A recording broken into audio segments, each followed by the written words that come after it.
point number 9 or action number 9 is that we should see to it that we use the mainstream media to convey our condemnation for this act of blasphemy, whether it be in the newspapers, whether it be in the magazine, whether it be on the satellite channel.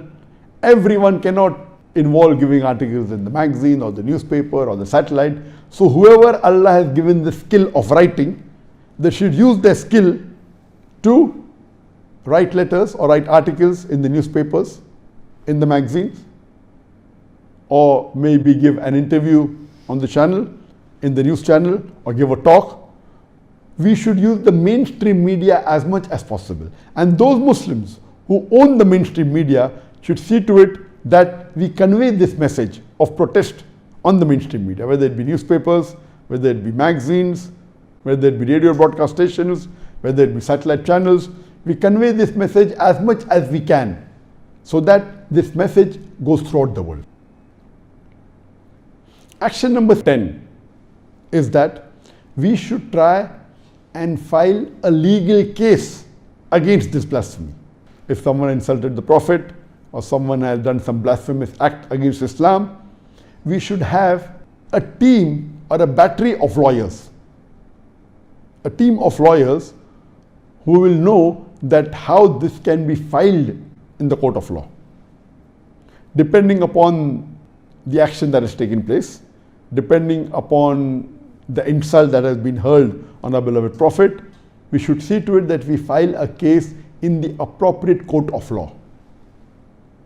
And we know that during Danish cartoons, there were Muslim lawyers who filed a case in January 2006.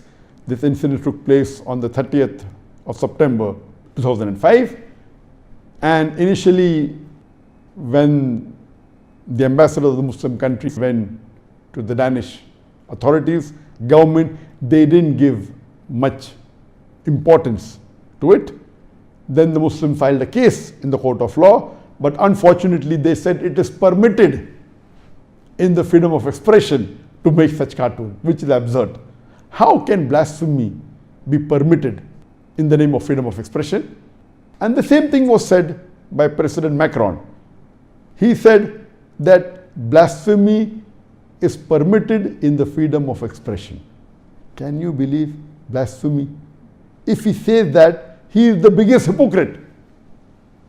Just a few days before, when President Erdogan said that President Macron requires a mental checkup because he gave derogatory remarks against the Prophet, against Islam.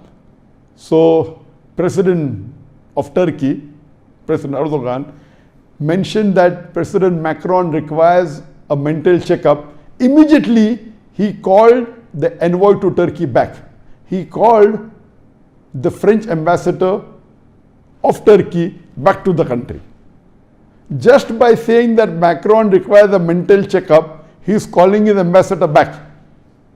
And you are abusing the Prophet, and that's allowed in freedom of expression. So isn't it double standard?